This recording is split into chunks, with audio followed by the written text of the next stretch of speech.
एक बार की बात है। दादाजी और दादी जी रिटायरमेंट के बाद गांव में आराम की जिंदगी बिता रहे थे। सुबह उठते, अखबार पढ़ते, दाल रोटी खाते और शाम को टीवी पर सास बहू का सीरियल देख लेते। लेकिन एक दिन कुछ ऐसा हुआ जिसने उनकी जिंदगी बदल दी। टीवी का असर। एक सुबह दादी जी ने टीवी पर एक योगा शो देखा। वहाँ एक 70 साल की औरत सिर के बल खड़ी थी। दादी जी बोली, अरे भगवान, देखो ये तो मुझसे भी बड़ी है और देखो कैसे फिट है, मुझे भी ऐसा ही बनना है। दादाजी हंसते हुए बोले, तुमसे तो वो ज्यादा फिट है, तुम तो कुर्सी से उठने में ही 2 मिनट लगाती हो। दादी ने तुनते हुए कहा, अब से हम दोनों योगा करेंगे और फिट रहेंगे, समझे। वंस पहला दिन योगा का।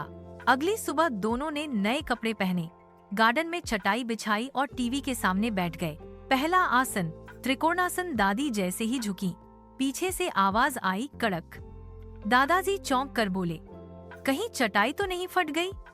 दादी बोली, नहीं, ये मेरी हड्डी की आवाज थी।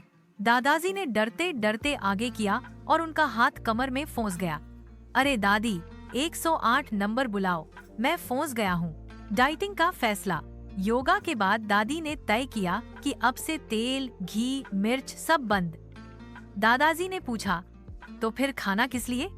दादी बोली, अब हम सिर्फ उबला खाएंगे। दूसरे दिन दादी ने दाल उबाली, नमक भी नहीं डाला।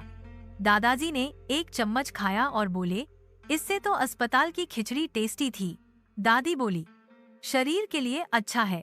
दादाजी बोले, अच्छा तो बॉडी जाएगी सीधा मोक्ष में। डूस से दौड़ का चैलेंज। एक दिन दादी ने कहा, कल गांव में बुजुर्गों की दौड़ है, हम दोनों भागेंगे। दादाजी बोले, तुम भागो, मैं एम्बुलेंस में साथ आ जाऊंगा। लेकिन दादी नहीं मानी। दूसरे दिन दोनों ने स्पोर्ट्स शूज पहने और मैदान में उतर गए। रेस शुरू हुई। दादी धीरे धीरे चल रही थी, लेकिन दादाजी ने अचानक छलांग मार दी। सब चौंक गए। बाद में पता चला दादाजी के पीछे कुत्ता दौड़ रहा था। यूं कहानी की सीख। दादी और दादाजी दोनों ने एक दूसरे का साथ देकर फिटनेस की शुरुआत की। हंसी मजाक में ही सही, उन्होंने चलना शुरू किया, हंसना शुरू किया और सबसे जरूरी एक दूसरे को मोटिवेट करना शुरू किया।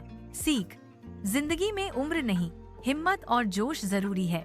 और अगर साथ में थोड़ा हंसी मजाक हो तो बुढ़ापा भी जवानी लगने लगता है।